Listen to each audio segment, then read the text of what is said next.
Bueno, bienvenidos todos a este encuentro del ciclo de episodios cartográficos que organiza el GESIT, el Grupo de Historia y Epistemología de las Cartografías y las Imágenes Técnicas. Es un ciclo que realizamos desde hace 5 años. Ayer se cumplieron 5 años de este encuentro mensual, en el que contamos con las participaciones de colegas y amigos que nos visitan presencial o virtualmente para presentar sus trabajos de investigación y compartirlos. Vamos a contar esta vez con Tomás Haddad, ahora lo vamos a presentar. Y luego de esta exposición que él va a hacer, los invitamos a todos a un diálogo, a interactuar con él y a interactuar entre nosotros para seguir compartiendo juntos estos encuentros. Así que bienvenidos. Bien, yo lo presento a Tomás. Tomás Haddad es profesor de Historia de las Ciencias en la Universidad de São Paulo, en la USP, en Brasil. Entre el 2014 y el 2020 fue editor de la revista brasilera de Historia de las Ciencias y actualmente es secretario general adjunto de la División para la Historia de las Ciencias y la Tecnología. Investiga temas de historia de la astronomía entre los siglos XVII y XIX, con particular interés por los mapas lunares. Al respecto publicó varios artículos y el libro Los mapas de la luna, cartografía lunar desde el siglo XVII hasta la era espacial, que fue editado por Brill. Y bueno, por suerte está aquí con nosotros para darnos esta interesante charla. Te dejo, Tomás, no sé si me olvidé algo, la presentación lo incluís vos. ¿Vale? Muitas graças, Carla, Marina, e agora eu já passo para o português. Qualquer coisa, é só vocês me interromperem se algo não ficar muito claro, mas eu acho que estamos acostumados a nos ouvir. Mas, novamente, agradeço muito a oportunidade de participar desse encontro dos episódios cartográficos, de estar com vocês, reencontrar Carla e Marina, que me deram essa oportunidade de estar aqui, conhecer, né, outras pessoas do grupo, da equipe de investigação. Já fiquei sabendo de mais uma selenita, né, ou uma interessada pela Lua, o que é uma grande alegria sempre.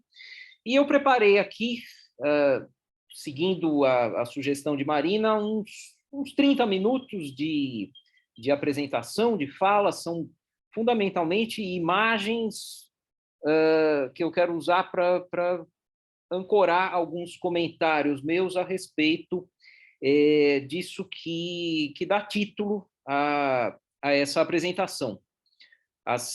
O problema das reconstruções cartográficas e paisagísticas da superfície lunar, principalmente ao longo do século XIX. E que eu tentei capturar com essas 3 palavras de recorte, montagem e imaginação, que é aquilo que me parece que está em jogo nessas reconstruções sobre as quais eu vou lhes falar agora. Para que eu possa motivar o meu problema, eu começo com uma imagem como essa, início do século XIX, um planisfério lunar feito por esse John Russell, um pintor inglês. Ele fez esse planisfério a partir de muitos anos de observações micrométricas da Lua, né? Ou seja, com um telescópio equipado com um instrumento de medida em milésimos de milímetro, poderia dizer isso agora. Isso daqui, né, uma técnica de gravação que ele utilizou, muito comum nesse tipo de objeto, mas eu apenas selecionei essa imagem da Lua aqui porque ela me parece uma imagem que guarda uma semelhança de família com centenas de outras imagens, de outros mapas também da Lua, mesmo que essa possa ser discutível o quanto é um mapa ou não, mas é uma imagem muito tradicional da Lua que representa o seu disco na sua totalidade. Tem aqui uma iluminação artificial, nunca a Lua é vista exatamente dessa maneira. Iluminação artificial, eu quero dizer assim, é uma composição de muitas observações da Lua, com uma incidência dos raios solares que, na realidade, pode até acontecer durante alguns minutos, mas nunca vai ser suficiente para que uma imagem como essa seja produzida. 70 anos depois, nós temos uma imagem como essa aqui. Ou então, quase 200 anos depois, uma coisa desse tipo. O que me interessa é entender qual passagem ocorreu entre essa Lua, representada na sua totalidade, algo que vinha sendo feito desde o início do século XVII, para essa Lua aqui, representada apenas em uma seção, uma parte, um fragmento, que está colocado, por exemplo, no caso dessa imagem aqui, está colocado dentro de um livro que, sequencialmente, os fragmentos da superfície lunar vão sendo acessados, mas eles jamais estão montados ou compostos de uma maneira que reconstitua a superfície, o disco da Lua. Nesse caso aqui, não se trata de uma seção pequena e que vai aparecendo sequencialmente em um livro. Isso é um mapa mural produzido pela NASA dos Estados Unidos, mas também tem características que são, assim, chocantes ou obviamente diferentes daquela Lua, né, daquele disco, aquela superfície tradicional. Isso chega até aparecer algum pedaço do planeta Terra. Então, assim, parece que tem realmente os oceanos e mares e um relevo e tudo, e todo um aparato aqui de legibilidade desse mapa, que eu não vou entrar nos detalhes, mas seria muito interessante. Informações aqui sobre escala, projeção e qual parte exatamente da Lua está sendo mapeada aqui. Mas, enfim, a minha questão principal é qual é a reconstrução visual, cartográfica que está acontecendo e que faz com que nós transitemos dessa imagem para imagens como essas. E uma outra questão conectada a essa, eu gostaria de saber, em termos das vistas próximas da Lua, agora não estou pensando no disco por completo ou em seções detalhadamente cartografadas, mas em imagens como essa. Uma das mais antigas é essa de Robert Hooke, obtida com o auxílio do telescópio e, sem dúvida, de muita imaginação do autor, de algum detalhe do relevo lunar. Isso, 1665, ao longo do final da segunda metade do século XVII e do século XVIII, vai haver algumas outras como essa, mas é no século XIX que nós vamos começar a ter imagens muito próximas e cada vez mais imaginativas da superfície da Lua, a ponto de chegarmos aqui em meados do século XX e termos alguma coisa como essa, né, que é uma imagem fascinante do Chesley Bonestell, que é um dos artífices dessa estética da era espacial, né? Depois eu até vou voltar a uma outra imagem dele, mas isso daqui, evidentemente, não corresponde a nada que seja visto com o telescópio ou, muito menos, com os olhos de um observador plantado na Lua. Essa é realmente a imaginação que está operando aqui. Bom, para eu falar um pouco mais precisamente sobre essas duas reconstruções, a cartográfica, ou o que eu chamei de cartográfica, e a paisagística, eu vou agora, né, utilizar alguns minutos e depois eu vou sugerir para vocês algumas hipóteses de por que ocorreram essas mudanças. Eu, evidentemente, não estou sugerindo que essas mudanças correspondam a qualquer tipo de evolução, de progresso na representação da Lua. Elas são mudanças e me interessa saber por que elas aconteceram. Mas, então, um pouco mais detalhadamente, a primeira e talvez até mais consequente reconstrução visual da superfície lunar corresponde à ascensão, no século XIX, do mapeamento em seções. É a passagem do disco lunar completo para pequenas áreas que devem ser, de alguma maneira, serializadas e reconstruídas sequencialmente, mas não sinopticamente, como sempre vinha acontecendo durante 150 anos. Eu considero que essa daqui é a obra-chave nessa passagem desse alemão Wilhelm Lohmann, 1824, e a proposta que ele faz é de dividir o disco lunar em 25 seções, cada uma delas sendo objeto de um mapa específico, projetado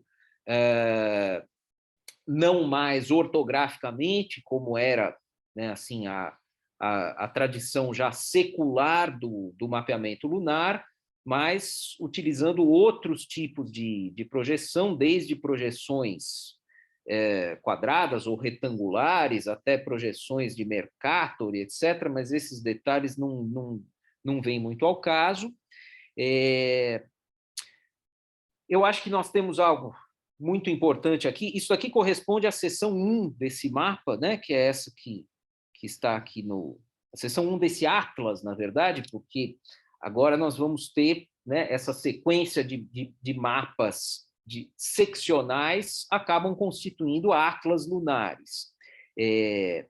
Isso daqui é simplesmente uma chave para entender onde cada um deles se encontra, mas não necessariamente para reconstituir o globo lunar, ainda que algum leitor possa adquirir o livro e cortar e montar a Lua novamente, ou reconstituir a Lua novamente. Aqui haveria muita coisa para a gente conversar, eu não vou entrar em detalhes, mas, assim, por exemplo, há uma preocupação topográfica que é importante, há uma utilização de convenções da topografia militar que estavam sendo gestadas na Alemanha nos últimos 30 anos antes da publicação dessa obra selenográfica do Lohmann, o uso das achuras, dos pontilhados, etc., para representar as variações de altura do terreno. Tem uma adaptação de convenções da cartografia, ou melhor, da topografia militar muito recente à representação da superfície lunar. Sendo que a topografia lunar ela apresenta alguns desafios adicionais, porque as medidas de altura não podem ser feitas como se faz aqui na Terra, por exemplo, não seria exatamente triangulação, né, mas por agrimensura, ou com a utilização de instrumentos especializados para isso. No caso da Lua, só se dispõe, pelo menos ali no início do século XIX, do telescópio e da medida do tamanho das sombras. Uma outra obra que eu acho que é significativa para a gente pensar nesse corte, nessa desarticulação da superfície lunar, é esse mapa, também de alemães, Baer e Mädler. Esse é um dos mapas que essa dupla produziu. Eles fizeram outros e todos tiveram um considerável sucesso comercial. Eles são mapas feitos, a princípio, pelo menos, para se remontar, né? Eles têm, inclusive, um espaço adequado aqui para que uma seção seja, né, colada, pegada na outra, e isso possa se transformar em um mapa mural. Há também um livro que acompanha, com explicações detalhadas sobre o processo de observação, sobre o processo de produção do mapa e sobre as características aqui representadas, que eu sei que o zoom vai ser um pouco difícil, mas há, né, uma série de marcas aqui toponímicas ou selenonímicas. Há também um uso das convenções da topografia, dos riscos, dos pontilhados e etc. Essa lua, ainda que dividida em apenas 4 partes e não 25 como aquela, também me parece uma transição, uma reconstrução cartográfica evidente, muito marcante, em relação a uma tradição longa de representação sempre do disco lunar completo, íntegro, sem esse tipo de divisão. Mais um exemplo aqui, Julius Schmidt, um mapa em 25 sessões, seguindo o sistema proposto por aquele primeiro Wilhelm Lohmann. Esse mapa aqui, há alguns exemplares que foram montados, mas, em geral, o que se encontra é na forma de livro mesmo, tem uma seção e uma página contra ela, explicando do que se trata aquilo, com detalhes do que se viu, de como foi visto, da cartografia, da projeção, da gravação e etc. Eu aqui nem coloquei as 25 sessões, apenas, né, uma amostra delas, mas é uma convenção que está, né, aqui em fins do século XIX, já muito estabelecida, e isso já é o padrão nas obras sobre a Lua. Aqueles mapas completos, eles já vão se tornando uma memória distante, e o que se encontra em obras de astronomia popular, de astronomia especializada, de selenografia e etc., são objetos cartográficos desse tipo. São seções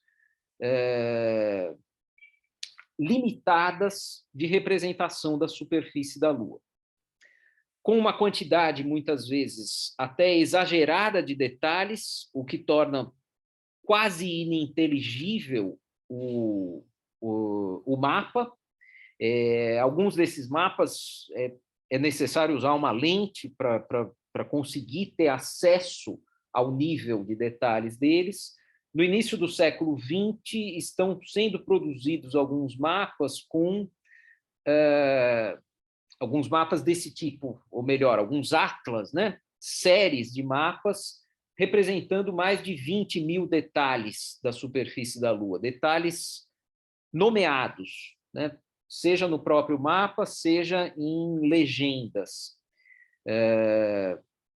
Uma grande mapeadora lunar inglesa chamada Mary Blagg, por volta de 1920, ela publica um mapa em 25 sessões, com quase 300 páginas de legendas indicando, né, cada uma dessas depressões, montes, crateras, marcas, manchas e etc. da superfície lunar. Só para dar uma ideia para vocês, por volta de 1650, os primeiros mapas lunares que têm toponímia, eles não têm mais do que 200 nomes, 200 características da superfície lunar marcadas. O segundo tipo de reconstrução é a paisagem. É o que eu sugiro aqui, que é uma transição das vistas aéreas para a paisagem, no sentido realmente de um observador localizado no meio da cena que se representa. Eu já mostrei ali no início, né, aquele zoom telescópico do Robert Hooke, do segunda metade do século XVII, mas é realmente no final do século XVIII que nós vamos ter essas vistas aéreas, e eu poderia até dizer vistas verticais, começando a aparecer numa quantidade assim inimaginável anteriormente. Por exemplo, essa obra desse outro alemão, Johann Schröter, 1791, ela tem mais de 50 imagens desse tipo. São áreas extremamente limitadas da superfície da Lua, com um desejo de representação de todos os detalhes possíveis. Então, por exemplo, aqui, né, essas fendas, as crateras, rochas, detalhes das rochas, a iluminação, né, há uma preocupação muito grande com a iluminação, como a gente vê, sobretudo aqui nesses detalhes. Ou imagens como essas, já de algumas décadas depois, né? Schmidt, que eu mostrei há pouco, né? aquele mapa em 25 sessões, não o primeiro, o outro que eu mostrei. Schmidt também produz aqui algumas obras, pelo menos umas 5 obras sobre a Lua, além daquele mapa, daquele atlas em 25 sessões, que apresentam níveis de detalhe da representação da superfície lunar que me parece que há um convite aqui para o observador de encostar na Lua, né? Há uma proximidade muito grande e crescente, né? Como se fosse um observador que está deixando a Terra e chegando na Lua, quase a ponto de tocá-la. Isso não acontece, né? Ele nunca representa paisagens, mas essa intenção de encostar na Lua me parece que está muito marcada em obras como as desse Julius Schmidt, mas de muitos outros. Eu não vou poder também fazer um catálogo completo disso. Códigos de representação muito diferentes também são empregados, né? Aqui é um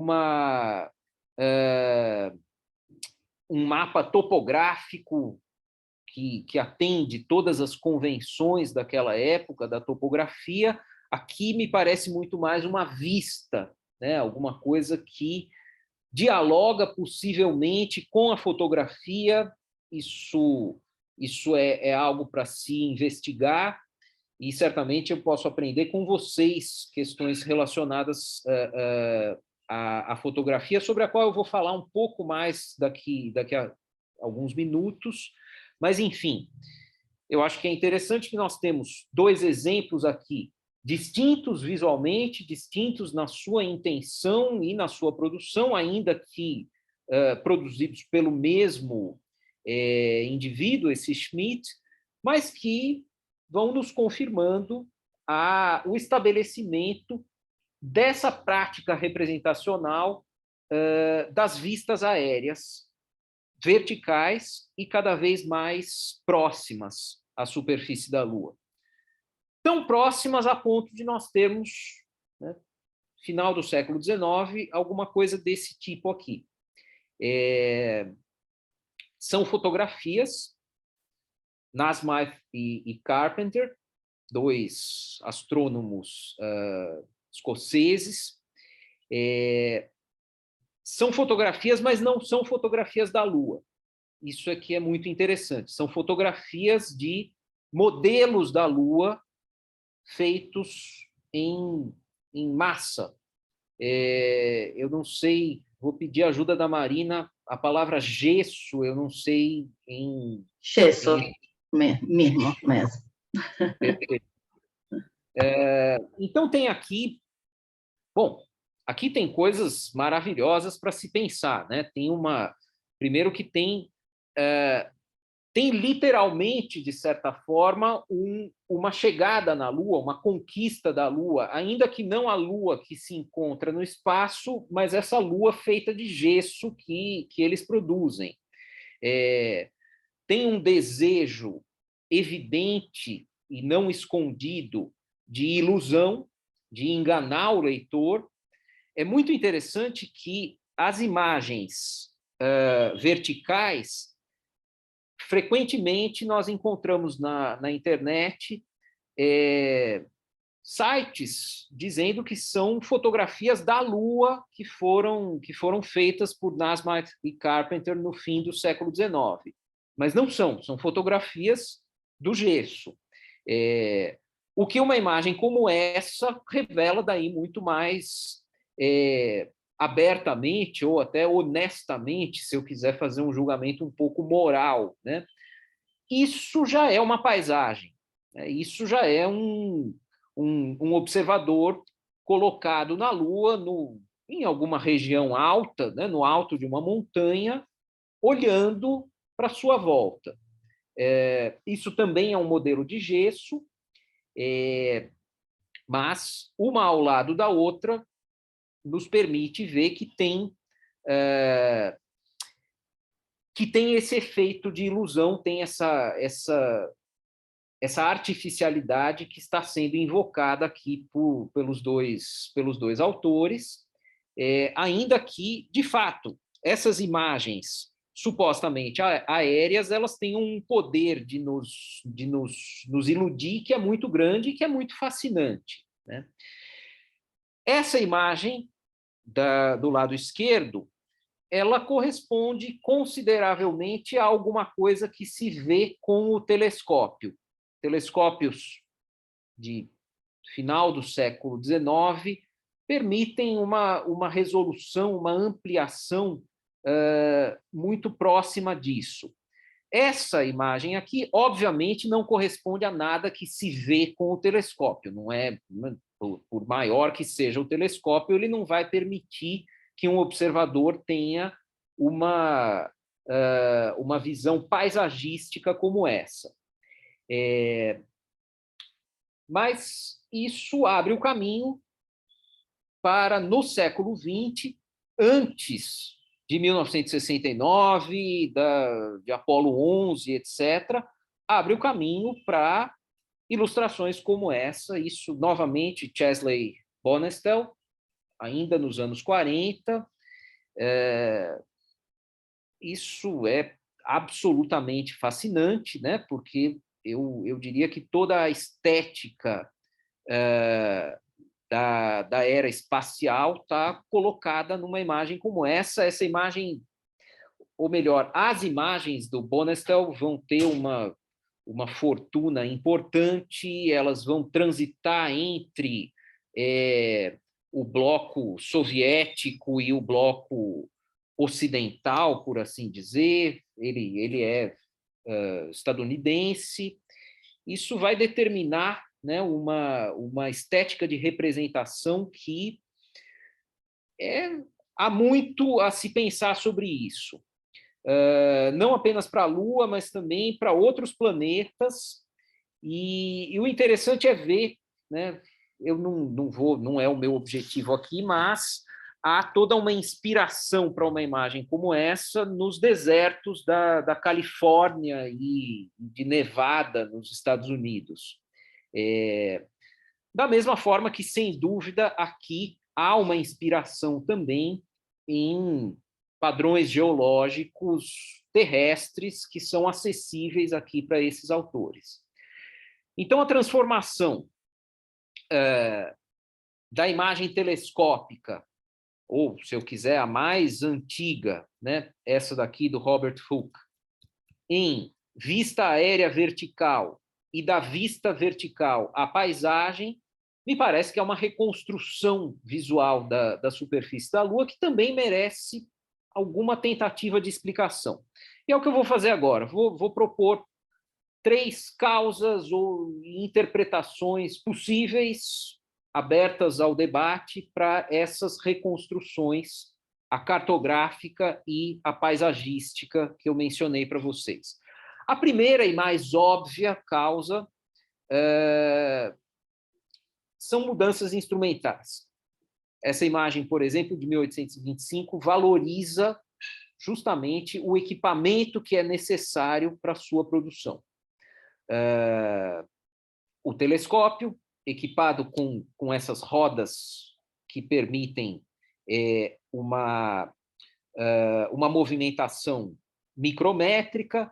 Aqui na ocular há um micrômetro também que permite, né, a marcação de posições, de características da superfície lunar com uma precisão muito grande. Eu não estou com isso querendo dizer que esse tipo de equipamento seja a única causa dessas reconstruções que eu mencionei para vocês. De maneira nenhuma estou sugerindo algum tipo de determinismo técnico aqui. No entanto, eu não acho que faça sentido nós negarmos um fato óbvio, que é a técnica é uma condição de possibilidade para essas reconstruções. Sem essa condição de possibilidade, outras coisas poderiam ter acontecido, mas seguramente não poderia ter acontecido aquilo que eu mostrei para vocês. Ainda que somente com a técnica, também, obviamente, os caminhos da representação poderiam ter sido outros. É por isso que eu trago outras 2 possíveis causas e interpretações para essas mudanças, além da questão técnica, que é basicamente o aumento dos telescópios e o ganho de detalhe nessa observação micrométrica. A primeira das outras 2 mudanças que eu sugiro a vocês, que tem que ser considerada e que tem uma importância fundamental, primeiro, uma mudança socioprofissional. Por exemplo, essa imagem aqui, né, uma vista vertical com muito detalhe topográfico, produzida por esse alemão Krauthausen, 1812. É importante saber que esse homem era um topógrafo, que a profissão dele não era a astronomia, a selenografia, mas era a topografia de terrenos, a mensuração de terrenos em uma certa região da Alemanha. Na verdade, aquele primeiro que eu mostrei para vocês, o que propõe o mapa em 25 seções, Lohmann, ele também era topógrafo, era agrimensor. Isso vai se repetir muitas vezes. Bom, aqui está o Lohmann de novo, né? Inclusive aqui com alguns detalhes que permitem, né, quem já se interessou por mapas topográficos vai ver aqui as convenções, né, de relevo, de altura e etc. Estão todas elas em ação aqui. E muitos outros. Aquele Schroeter, que estava aqui, ele não é topógrafo, mas ele é magistrado especializado em questões do cadastro de terras numa certa região da Alemanha. Então, nós temos uma entrada, em fins do século XVIII, começo do século XIX, no universo dos produtores de representações visuais da Lua, de figuras que não vêm de uma origem astronômica, de uma origem socioprofissional astronômica, mas de uma origem ligada à topografia, à agrimensura, ao cadastro da terra, a outro tipo de atividade com as suas convenções, e eu acho que isso seguramente deve ser considerado como uma das causas possíveis, combinada com as transformações técnicas, e, finalmente, combinada, talvez o mais importante, com isso que eu sugiro aqui, que são mudanças epistemológicas na representação da superfície lunar. A questão que está em jogo, e que eu vou passar rapidamente agora, para não ocupar demais o tempo de vocês, isso é discutido nesse livro que Marina mencionou, que é o livro que faz parte da série coordenada por Carla, na editora Abril. Eu sugiro que a grande questão epistemológica, nesse livro eu sugiro que a grande questão epistemológica da representação da superfície da Lua é o fato de que a Lua não se apresenta para nós, observadores, sempre da mesma forma. Em primeiro lugar, ela não está sempre na mesma posição, ela caminha pelo céu. Ela tem fases. A Lua pode estar mais ou menos iluminada. Essa daqui é, né, uma representação clássica, aí, uma tentativa de capturar a face da Lua por completo. Ela é totalmente artificial, tem muitas questões aqui que poderiam ser discutidas, mas Galileu, né, produtor dessa imagem, ele já tem consciência de que há um problema nisso, que é mais do que simplesmente o fato de que essa Lua meio iluminada, ela jamais vai ser vista exatamente assim nos céus. Galileu e todos os astrônomos que se interessaram por representar a Lua no século XVII sabem que o grande problema é o que está nessa imagem animada aqui. Vocês percebem que há uma mudança da iluminação, mas há uma mudança também daquilo que a Lua mostra para nós. É como se a Lua estivesse, como se ela fosse uma bola que oscila, faz algum tipo de movimento, assim, para cima e para baixo e para os lados, né? Isso dá para ver, por exemplo, aqui, nessa marca aqui. Ela caminha, não é só que ela está iluminada ou não. Isso é uma coisa que se chama libração da Lua, eu não vou entrar em nenhum detalhe das razões disso, mas o fato é que, ao longo do tempo, nós não vemos apenas metade da face da Lua, nós vemos um pouco mais da metade, quase 60%. Algumas partes se escondem enquanto outras se mostram e depois isso se reverte. Como capturar um objeto do qual nós vemos mais de metade em uma representação como essa, bidimensional, e que pretende ser completa do seu disco? Uma solução para capturar um objeto como esse é essa que foi dada no meio do século XVII, muito influente. Vocês podem perceber aqui que tem 2 discos sobrepostos. Isso permite que as características da superfície lunar que estão nas bordas e que aparecem conforme ela tem esse movimento de oscilação sejam representadas, né, todas elas ao mesmo tempo.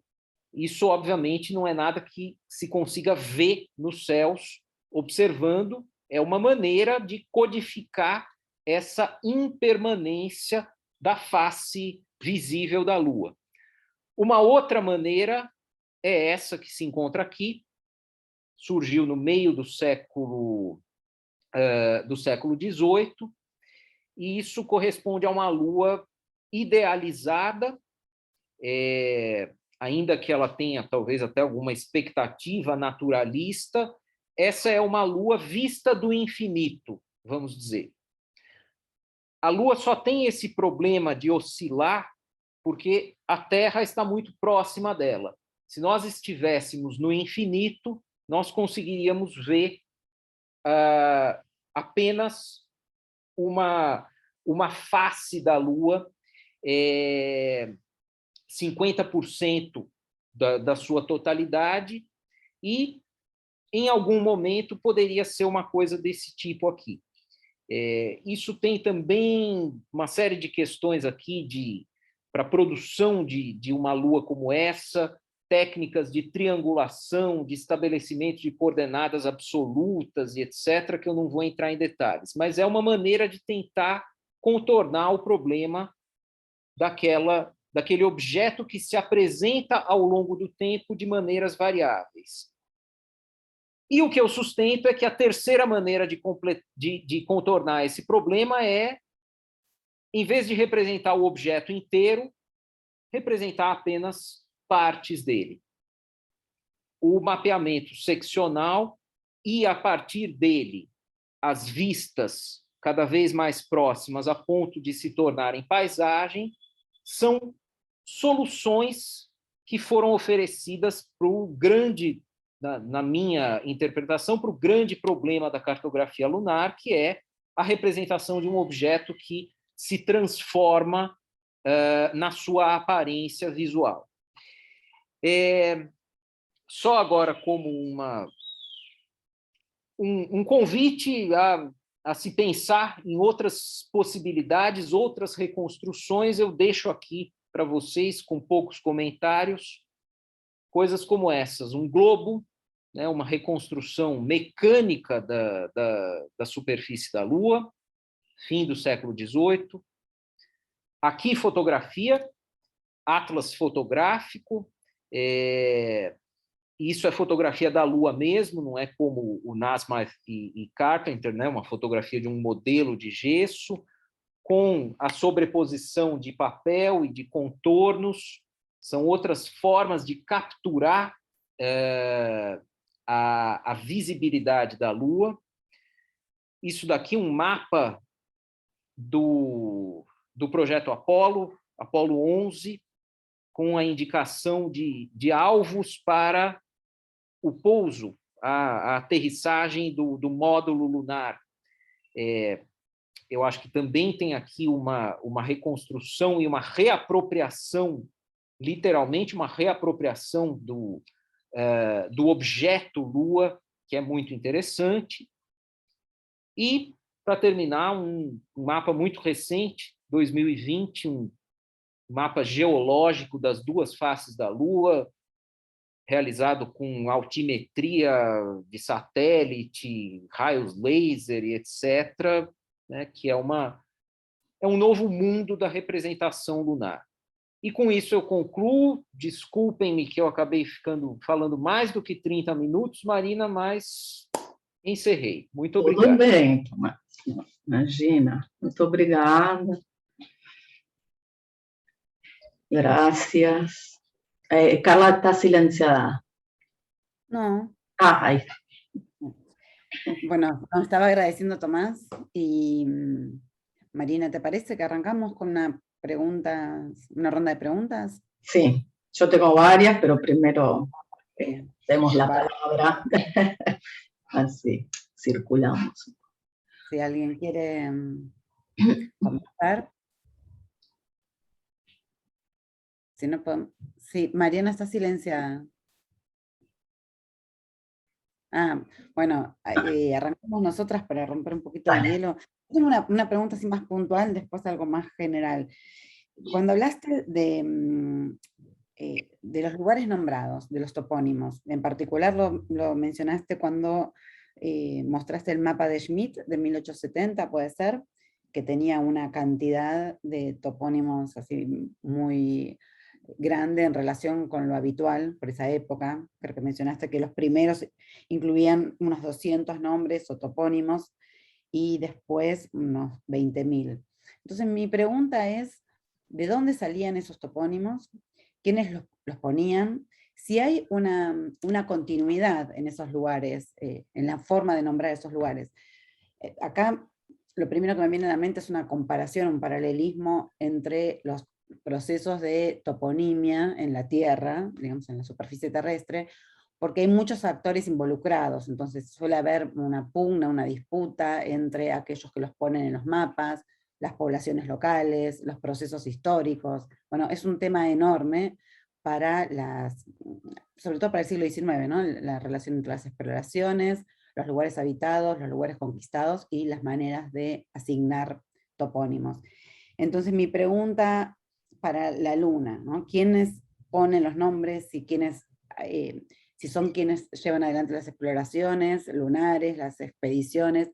Si de un mapa a otro hay una continuidad, una vez que se bautiza, entre comillas, un lugar, eso se repite, más allá de los grandes accidentes geográficos, que son más conocidos, en este tipo de mapas, que hay un proceso de agregamiento, de agregar nombres de una manera permanente. ¿Qué es lo que ocurre con esse processo de bautismos toponímicos?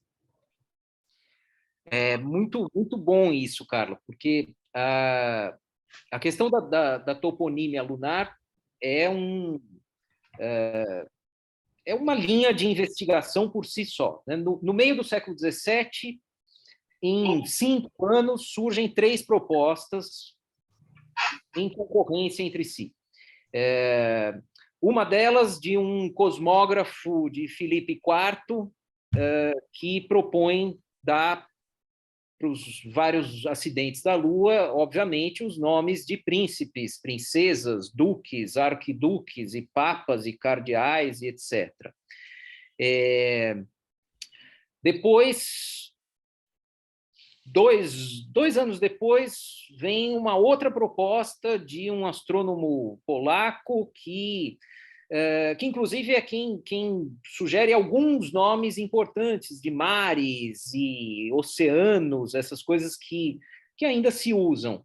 Mas ele propõe fazer uma espécie de um espelho da Terra na Lua. Então, ele sugere que os nomes sejam Sicília, Córcega, Cabo disso ou daquilo, enfim, vários nomes terrestres. E, finalmente, vem lá um jesuíta e sugere que, na Lua, os nomes têm que ser de filósofos e de astrônomos.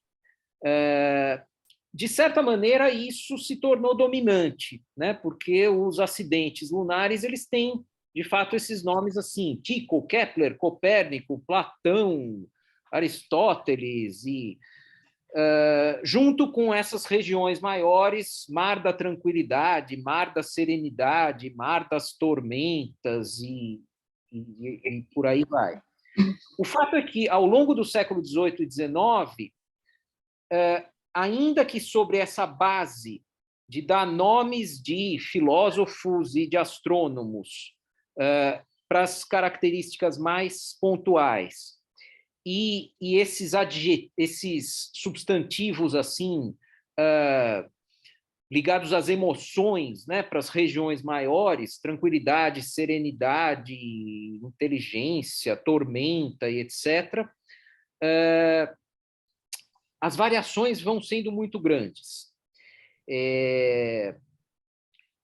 Também vai surgindo, ou vão surgindo esquemas, conforme os telescópios dão acesso a áreas cada vez mais detalhadas, vão surgindo esquemas de nomear as características secundárias a alguma principal.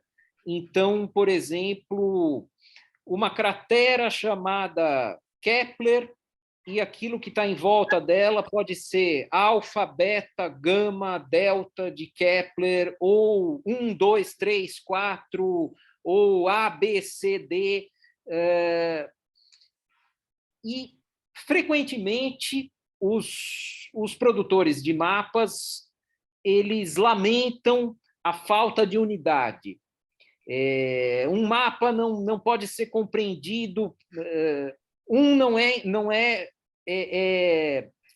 adotado por outro, cada um tem a sua própria forma de nomear, principalmente essas características secundárias, mas às vezes até algumas principais. Um chama de Copérnico aquilo que o outro prefere chamar de Riccioli, qualquer coisa assim. É isso que no começo do século XX, e daí tem questões interessantes para se pensar também. A União Astronômica Internacional é muito antiga, ela eu acho que de 1900, uma coisa assim, e uma das primeiras tarefas que ela se coloca é a uniformização da nomenclatura. E isso vai consumir 25 anos dessa astrônoma inglesa, Mary Blagg, que produz aquele catálogo, né, de 300 páginas, não apenas de legenda, mas de concordância entre os vários nomes históricos que foram dados para as características. Então, é um livro, assim, é um pesadelo um pouco, né, porque são 300 páginas de colunas dizendo qual nome isto recebeu. Eu acho que de 4 ou 5 selenógrafos importantes e o nome definitivo da União Astronômica Internacional.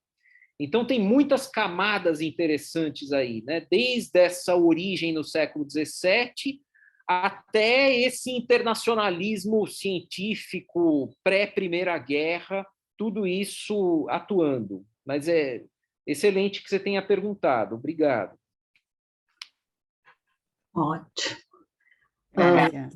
Bueno, pregunto yo, pregunto en español para que los demás entiendan. Vos entendés, ¿no, Tomás? Igual cualquier cosa me preguntas también. Bueno, me encantó la presentación, me voy a quedar pensando mucho en esta tu tesis central, ¿no? Respecto de cómo el cambio en la apariencia, respecto a distintos momentos de observación, está ligado a este parcelamiento, ¿no?, de la imagen, sobre todo en relación a las cartas, al mapeamiento de las estrellas, ¿no?, donde se da hasta cierto punto un proceso inverso, ¿no? Hay parcelamientos y en algún momento se intenta construir toda la cúpula celeste, con independencia, digamos, del punto de vista del observador. Entonces, pero que también esa unidad del objeto en una época tuvo que ver por ahí con esta concepción de que, bueno, no era el mismo para, digamos, cambiaba en su presentación el objeto según desde dónde se lo miraba. Bueno, me voy a quedar pensando un poco en cómo es ese proceso respecto al mapeamiento de las estrellas. Me parecen como claves muy interesantes para pensar el asunto. Te doy las gracias por eso. Y te quería preguntar puntualmente en torno a la estética esta de la carrera espacial incipiente, ¿no?, en el 48, esta imagen que mostraste, hiciste algún paralelismo con lo que pasaba con el paisaje de Sierra Nevada, y te quería preguntar en particular si puedes contar un poquito más de esa similitud, porque yo estoy estudiando ahora justamente investigaciones de las Fuerzas Aéreas Norteamericanas en Sierra Nevada, que es el inicio, digamos, que ahí se acoplan después con investigaciones de la NASA más adelante, pero que tienen que ver, me llama la atención este paralelismo en la estética de la imagen lunar con la de las sierras del oeste americano, porque es justamente donde las Fuerzas Aéreas Norteamericanas están estudiando las alturas, digamos, ¿no?, de la atmósfera. Entonces ahí hay como otra clave interesante para pensar, en cómo hay una estética calcada justo en un lugar en donde están avanzando muy aceleradamente las investigaciones sobre la alta atmósfera, ¿no? Es decir, están como más cerca. Y después, última pregunta, no termino de entender, no es que no termino de entender, o mejor, me gustaría que desarrolles un poquito más esta relación, digamos, este pasaje entre el parcelamiento y el paisaje, ¿no? Es decir, ¿cómo es?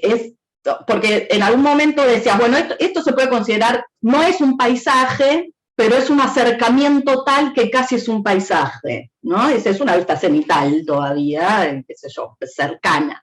Pero bueno, si podés contar un poquito más ahí ese problema, digamos. ¿Cuándo empieza a ser un paisaje? ¿Cuándo es un perfil o ya es una cuestión de cercanía, digamos, ¿no? Al objeto. Bueno, eso. Não, obrigado, Marina. São perguntas excelentes, difíceis. Primeiro, em relação àquelas imagens do Chesley Bonestell, né, dos anos 40. Isso, eu tenho começado a me interessar por isso recentemente, né, e de fato é uma atração fatal, assim, porque é muito interessante mesmo. Algumas teses que eu vejo são a carreira espacial, ela já nasce inscrita nessa ideia de fronteira, o que é, de fato, uma tese muito, muito sedutora, não? A ideia de fronteira na história dos Estados Unidos, Turner e toda essa questão aí. Então, fazer essa relação entre a fronteira espacial com a fronteira do Oeste é uma coisa que parece, né, assim, um pouco intuitiva, vamos dizer, considerando particularmente que o Bonestell é uma figura que, né, tem a sua origem ali em algum estado do Oeste, Califórnia, alguma coisa desse tipo, que ele trabalhava para o cinema também, para Hollywood, fazia storyboards e trabalhava com o desenho dos filmes, né, das películas western. Então tem um trânsito aí né, de características ou de condições pessoais e de uma espécie de um momento cultural, né, que está vivendo uma febre da representação do Oeste, da fronteira, da guerra civil e etc., de modo que a transposição disso para a representação do espaço é vista por algumas pessoas que estudaram isso como, né, algo muito, muito esperado, vamos dizer. Mas daí tem outras coisas que eu apenas comecei a aprender e que são muito interessantes também, né? Assim, a carreira espacial americana como uma espécie de uma pastoral versus a ideia de um épico, né? De alguma coisa que tem essa dureza do western, ou então é uma espécie de uma redescoberta de um Éden. Enfim, tem muita coisa que eu acho que vai dar para aprender sobre isso, inclusive, né, considerando, do ponto de vista de história da ciência, o que você falou, né, dessas imagens estratosféricas, eu acho, né, que já são, e essas formas de representação que estão sendo aprendidas e inventadas, né? E que estão ligadas à carreira espacial, sem dúvida, também, né? Porque ela começa dessa forma, com aviões e com observação da alta atmosfera, né? E na zona de montanhas, além do mais, é onde mais avançam as pesquisas por causa, né, dos acidentes aéreos e tal. Então, é bem interessante. E é o que está acontecendo na física também, com a observação de raios cósmicos, né, nos Alpes e nos Andes, e eu creio que nas Rochosas ou nos Apalaches, nos Estados Unidos, Então, tem essa questão da montanha, que de fato é muito importante. E a montanha, no caso dos raios cósmicos, a montanha também fazendo essa conexão com o espaço, né? Porque é na montanha que se registra o que vem das profundezas do espaço. Então, tem isso sem contar toda a tradição de observatórios nas montanhas, né? Também. Claro. Já tem aí Chile, né? Harvard, Chile, e Palomar, Wilson, e etc. A sua outra questão sobre a passagem, né, da vista para a paisagem. Eu entendo isso como a posição do observador, né? O observador que está se aproximando até que, finalmente, esse observador ele toca na Lua. E já não se trata mais de uma vista aérea, mas de uma vista de quem está circundado pelo relevo lunar. Eu entendo paisagem de uma forma um pouco ingênua, claro, não estou colocando todo o arsenal geográfico para isso, como essa questão da posição do observador. E eu acho que é possível nós fazermos, né, séries visuais e cronológicas que vão justamente dessas vistas verticais, cada vez mais próximas e mais detalhadas, até que tem um momento, e é claro, esse momento não é contínuo, porque o momento em que se encosta na superfície, o seu ponto de vista muda de forma abrupta, né? E é isso que acontece na segunda metade do século XIX, essa mudança, essa chegada à Lua. Junto com isso, há um tema, é um tema um pouco exótico, mas extremamente interessante, da discussão sobre a possibilidade de existência de vida na Lua. Alguns desses que eu mostrei para vocês, eles fazem esses mapas de seções muito restritas e vistas verticalmente como apoios visuais para argumentos a favor da existência de vida na Lua. E isso depois é o que vai se ver no caso de Marte também, né? Dos famosos canais de Marte, e o Percival Lowell nos Estados Unidos, o Schiaparelli na Itália, e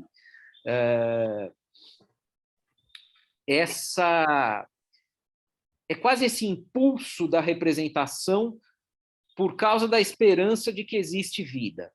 E a existência de vida, ela é muito compatível com a ideia de que há algum observador que tem esse ponto de vista privilegiado da própria superfície. Isso então, não é só a imaginação, né, ou uma imaginação descontrolada. Isso é uma imaginação, mas que leva o produtor da imagem a um ponto de vista que é considerado possível a princípio, muito antes da possibilidade de foguete, de viagens, etc., mas a possibilidade de que alguma forma de vida esteja na Lua neste momento, vendo as coisas, né, desse ponto de vista de quem está na superfície.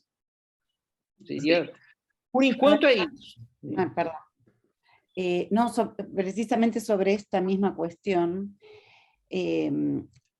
no sé, me vas a corregir, Tomás, pero yo lo interpreté así, específicamente eso que a mí me interesa en particular, el paso de la vista al paisaje.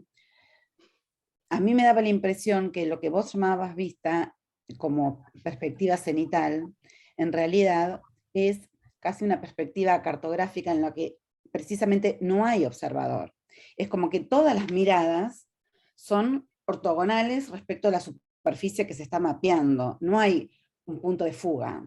Es en el sentido más visual del término. No hay un observador, es casi una mirada técnica provocada por aparatos que tienden líneas perpendiculares en toda la superficie que se mapea. Eso se aprecia más cuando se parcela en cuadrados o rectángulos. Y en cambio la vista es precisamente la emergencia de un observador simulado, un observador artificial, y por eso hay un cambio de ángulo en la mirada, que es lo que también en arte se llama vista vuelo de pájaro, que es una mirada en 45 grados, que tiene una profundidad, que tiene un punto de vista, que tiene un punto de fuga, y que no es esa mirada cartográfica que unifica como si fuera una mesa de trabajo, en el sentido que lo define Beltrán Alpers cuando habla del impulso cartográfico en el arte holandés, y que tiene que ver con esa posibilidad de una mirada más mecánica o más racional y una mirada más humana, que tal vez tiene que ver con esto que estás mencionando sobre la imaginación lunar o la imaginación del hombre acercándose a la luna. Entonces, para mí no es tanto la distancia entre el observador y el objeto observado, sino la perspectiva de observación. Me lo había interpretado así, y por eso, en realidad, para mí, paisaje puede ser tomado como sinónimo de vista, y lo otro, no sé qué nombre le pondría, pero la mirada cenital no la pondría como vista, en tanto es más, a ver, no sé si la palabra es artificial, pero sí que no supone una figura con un ojo, una figura humana, una figura de un aparato que mira a través de un canal específico, ¿no? Un acto óptico, sino que es más bien una representación diagramática más abstracta. A ver, tal vez ese es el término que quiero utilizar. Que me había llamado particularmente la atención porque hay, cuando vos decías el bagaje más de los geógrafos sobre la idea de paisaje, pero también creo que hay que incorporar la perspectiva desde las artes, que trabajan mucho el tema de la perspectiva, el punto de fuga, cómo eso modifica la imagen en sí, el punto de vista desde la perspectiva albertiana, y cambia la imagen, el resultado. Tal vez un punto para examinar esto sería qué pasa con las maquetas de yeso a las que te referiste. Si esas maquetas después son fotografiadas, porque ahí está claro que hay un punto de vista, que a su vez afecta el tema de las sombras, que es crucial para el mapeamiento de la luna, ¿no? Desde Galileo en adelante, la sombra tiene un rol fundamental para imaginarse la superficie lunar. Entonces, en la vuelta a las 3D, digamos, a las 3 dimensiones en maqueta, tal vez hay algo ahí que resuena de lo anterior, no sé, no puedo establecer esos puentes de una manera muy clara, pero es una de las cosas en las que yo me quedaría pensando también. Não, olha, eu achei excelente essa sua ideia e vou pensar muito sobre isso. Eu não tenho como reagir agora, mas o problema é a distância ou o problema é o ponto de vista angular, vamos dizer. Eu acho que isso é muito produtivo para se pensar. Eu não estou ainda totalmente convencido de que a vista zenital ela não tenha um observador, ainda que seja um observador, digamos, um satélite, né? Ou um observador no alto de um edifício mirando baixo. Un paréntesis, el satélite se mueve, no está fijo, o se mueve el objeto. Por eso digo que no hay un observador estático, como cuando en la idea de paisaje, el pintor se queda quieto, observa y tiene una mirada panorámica, ¿no? Que la idea de panorama está muy asociada al paisaje. Y hay la relación entre punto de vista estático y dinámico, o el movimiento. Então é perfeito. Não, porque nós temos 3 variáveis, então, para pensar. O movimento do observador, o ângulo e a distância. né? Eu acho que é isso. Y da para combinar, perdón, incorporo una variable más que da para combinar, pensando en esto, Carla, que decía si se retoma de lo anterior o no, traigo a cuento el de Bredecamp, el de Cohen y Bredecamp, Thinking Hand, de Galileo, que justamente lo que introduce es que Galileo, que está obviamente bien haciendo vistas cenitales, todavía está, o sea, la cuestión de la tridimensionalidad, ¿no? Y para esa tridimensionalidad hay este movimiento que Carla dice de los satélites, pero también del punto de vista de Galileo, o sea, él logra construir esa tridimensionalidad produciendo una bidimensionalidad que él sabe que no es tal, digamos, que él sabe que no es una tridimensionalidad, pero que la dibuja como tal y no le importa en ese sentido hacer algo no mimético con tal de poner de relieve una tridimensionalidad, ¿no? Dice Bredecamp por ahí. Entonces también habría que pensar ahí. Ese es el inicio del paisaje, digamos, del paisaje en imagen, ¿no? Porque la imaginación claramente está desde antes, ¿no? Pero en la imagen, ¿es esa? ¿Es la posibilidad de pensar en la tridimensional? Bueno, no sé, habría que ver aí. Eu tô com muitas coisas para pensar. Na verdade, é um privilégio para mim, porque eu é que fiz a fala, mas eu é que saio com no, pero eso es porque nosotras estamos pensando por todo lo que vos dijiste, nos dejaste, mirá, y esto se puede conectar. Não, porque me parece que realmente essa questão do observador nessas 4 dimensões, as 3 que surgiram a partir da Carla e essa que você trouxe, essa é a forma de enfrentar esse problema, né? É pensar nessa posição do observador, que no caso é sempre o produtor da imagem também. Então isso né, nos dá outras possibilidades interpretativas que são muito interessantes, muito importantes. Eu comecei a pensar agora, assim, se é possível até desenvolver ou formalizar um conceito de um observador satelital, que daria um pouco conta de todas essas dimensões, né? De movimento, de posição, de distância, de apreensão da tridimensionalidade, tudo isso.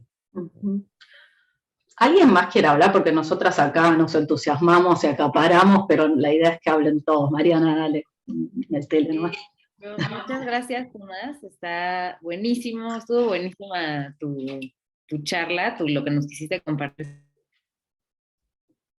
sobre esta traducción entre una imagen cartográfica cenital hacia una vista de paisaje. Y justo ese es el tema que estoy tratando yo también en la tesis, solo que pues, a un nivel más, pues por ahora más como general, para llegar también a, evidentemente los paisajes de Nasmyth son como parteaguas en este momento, donde no es el primero, pero sí es de los más reproducidos y de los más conocidos. Y a mí me llama mucho la atención que siempre surgen estas preguntas de qué es lo que termina definiendo a una imagen como paisaje, si es el horizonte, o si es la cercanía, o si es la distancia, o el ángulo, porque al final todas esas cosas también las tienen las otras imágenes. Las imágenes cenitales también se pueden desde, o sea, entender las características que mencionaste también se pueden leer desde un punto de vista cartográfico, pero parece ser que nos cuesta muchísimo trabajo, como estamos, o sea, en esta horizontalidad de entender el mundo y de entender como el paisaje, ¿no? Al momento de ver hacia otro lado que no es el horizonte, o sea, un astro que está totalmente lejano, que ahí sí yo difiero con Carla en cuanto a que las observaciones telescópicas son un observador y están produciendo imágenes. Se cortó, ¿no? ¿Todo eso? Espera, Mariana, de nuevo que se cortó la última parte. Las imágenes que me apuntan a la luna. E agora, novamente, eu acho que ela Ficou, que te quedaste congelada. Capaz que si apagás la cámara... A ver. Está difícil, ¿no? A ver, ahí volviste. Pará, pero probá, no se escuchó nada de la última parte, pero probá a apagar la cámara y a ver si te escuchamos. Diablo, porque eso pasa. Dale, a ver. Ahí va. A ¿Así ver. me escuchan bien? Ah, por ahora sí. A ver. Ok. Pero ¿hasta dónde fue lo que escucharon? No, que no estabas de acuerdo con Carla y ahí no sé si Carla hizo algún gualicho y te, te congeló. No se escuchó más, Carla está silenciada. Exacto, me censuró. Bueno, yo sí creo que hay todo, porque también sucede. Otra vez. Otra vez. Ay, No, no puede ser. ah. Dale, a ver, vamos a una última, qué sé yo, si no No sé escribir, qué otra cosa hacer. Porque... escribirla, quizás es mucho lío escribirlo.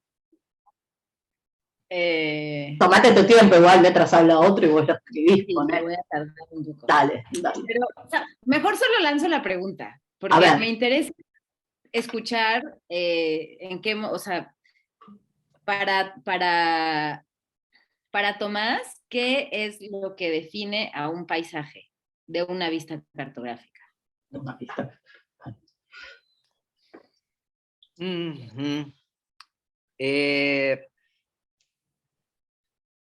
Fazer parte da cena. Isso, para mim, é o essencial. Então, é assim, é quase literalmente, né? Para sair da paisagem, precisa haver um descolamento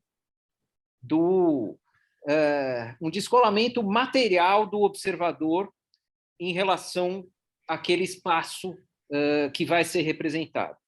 Então, eu admito que essa não é uma categoria analítica como na geografia e etc., mas é uma categoria operativa, digamos, para mim, né?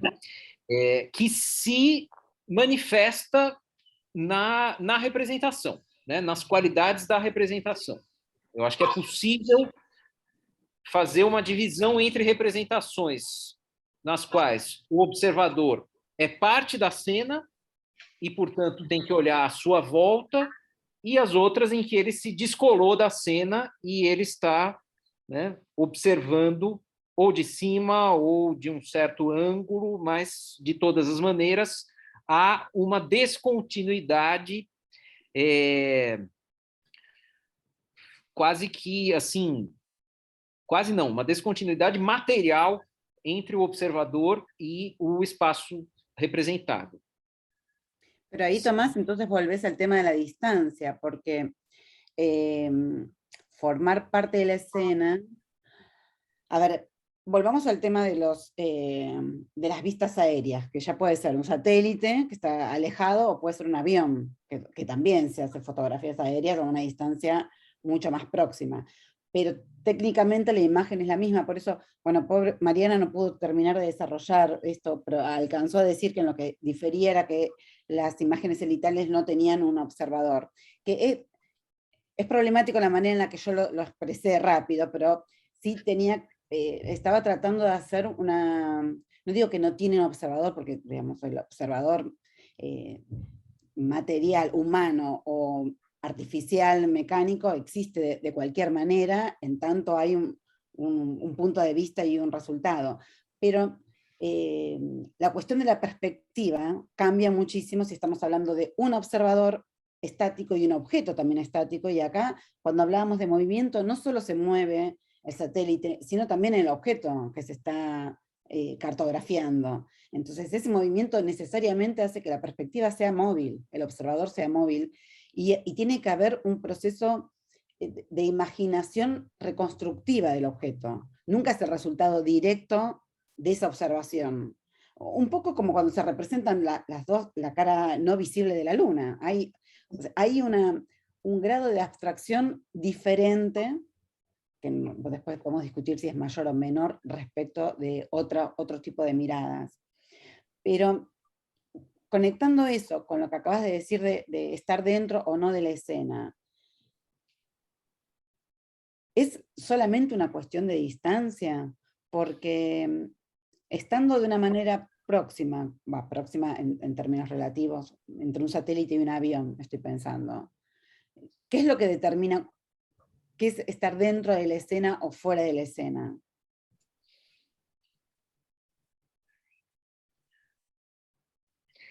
De modo muito imperfeito, para mim, é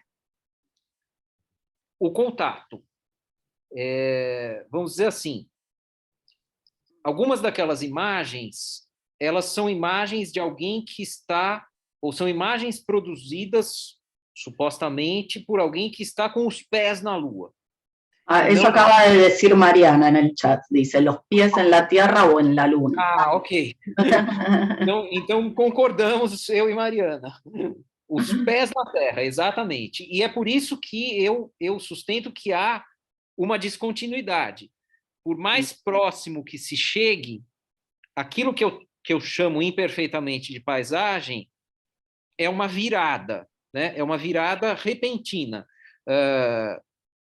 Quando se encosta os pés na terra. Porque daí, aquilo que vai ser representado, eu tenho que olhar à minha volta. Eu não estou mais olhando, né, por cima ou mesmo por um ângulo. É claro que tudo isso é muito ainda muito maleável. Eu gostaria de submeter essas ideias a uma formalização maior, né? Mas estamos aqui só dividindo alguns pensamentos. Então... No, pero está claro eso, porque precisamente es parecido a lo que yo intenté decir al principio, que hay que en la mirada cenital hay una perspectiva ortogonal y o sea, una mirada horizontal, iba a decir occidental, horizontal hay profundidad.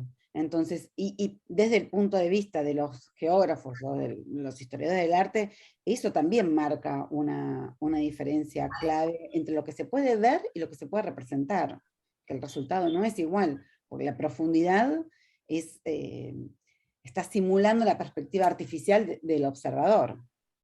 Es eso exactamente. Entonces y ahí vemos que lo de la distancia se relativiza, aunque interviene, porque la mirada horizontal necesariamente no tiene, mientras que una mirada cenital vos puedes abarcar la superficie que quieras, porque en realidad vas desplazando el observador por toda la superficie, en la mirada horizontal hay un límite para esa observación. Entonces la distancia sí interviene, porque, bueno, también creo que Mariana había dicho algo del horizonte. O sea, tenés la línea de horizonte y hay muchas cosas entre lo que ves más próximo y el horizonte que dejás de ver. Sim. Sim. Não,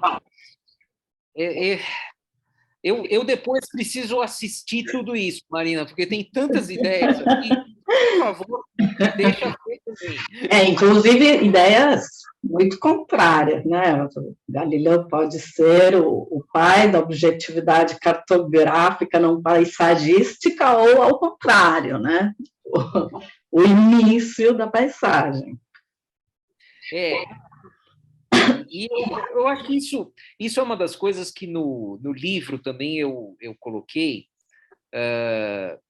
Não sei se Carla lembra dessa parte, logo na introdução, que eu sugiro que a cartografia lunar, ela também é um pouco um campo de provas, de testes, de tantas ideias como essas, né? Assim, ela, talvez até por essa menor familiaridade dela, ela nos permita ver coisas como isso que você mencionou agora, né, Marina? Olha, isso é o nascimento ou é a morte da objetividade? Isso é o surgimento da paisagem ou é X, Y? Eu acho que ela se presta, né, a imaginação lunar atestar muitas das coisas que nós estamos acostumados, seja na cartografia da Terra, seja na reflexão sobre as imagens científicas que vêm de outros campos. Então, estou aqui fazendo a minha defesa da cartografia lunar. Todos devem estudar a Lua. Otra cuestión que está pendiente, que hasta donde no fue hecha, es analizar de manera paralela estos procesos técnicos y epistemológicos en la cartografía terrestre y ver las convenciones también, cómo se va dando en la cartografía lunar, cuando uno inspira al otro y viceversa, porque los paralelismos en las imágenes son evidentes, son clarísimos, pero si se los mira desde una perspectiva histórica también hay que ver si, esto me viene a la mente por lo que acabas de decir, de un terreno de experimentación también epistemológica, la cartografía lunar, ¿no? Entonces, que se testea si más o menos funciona ahí, o se aplica algo que ya, también cuando hablaste de los topógrafos, ¿no? Después de un trabajo sobre el mapeamiento terrestre, ponen en juego lo que saben para ver cómo funciona o no, o al revés, ahí también me parece que hay un terreno fértil para... Eu acho que há um terreno aí para os estudos numa microescala, né, muito fértil, de realmente ver quais são esses trânsitos, acompanhar um pouco as trajetórias desses indivíduos que partem da topografia, da agrimensura e começam a fazer cartografia lunar. Isso realmente é um terreno em aberto, né, para estudos detalhados em profundidade, vamos dizer. Né? O Guadalupe escreveu da selenobiologia. Isso também é fantástico, né? Os argumentos a favor e contra a possibilidade de existência de vida na Lua, que se estendem, na verdade, eu acho que às vezes nós pensamos que não, mas esses argumentos se estendem até 1969. Os astronautas que retornam da Lua, eles têm que ficar 40 dias confinados porque a preocupação é que eles possam ter sido contaminados e etc. Isso... Bueno, ahora 40 días no es nada, en esa época tal vez. 40 días aislados. En esa época era una crisis tremenda y ahora podemos quedar todos sin ir a la luna. Só uma outra anedota para vocês, que eu acho que também é muito interessante para pensar essa questão da relação da Terra e da Lua.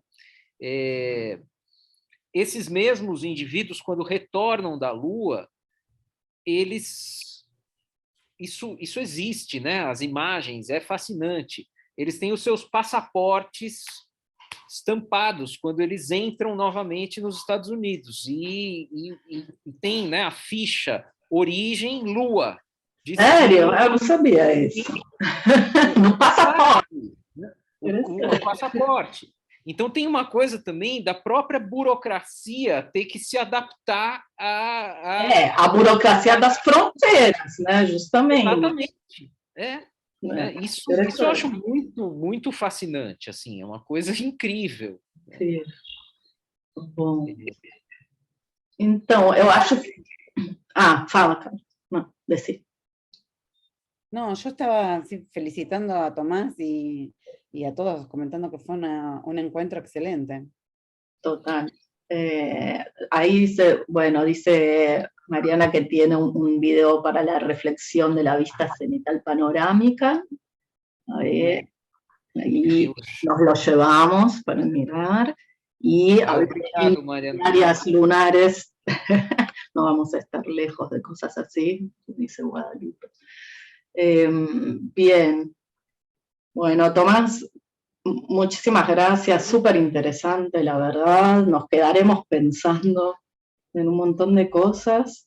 Eu é que agradeço.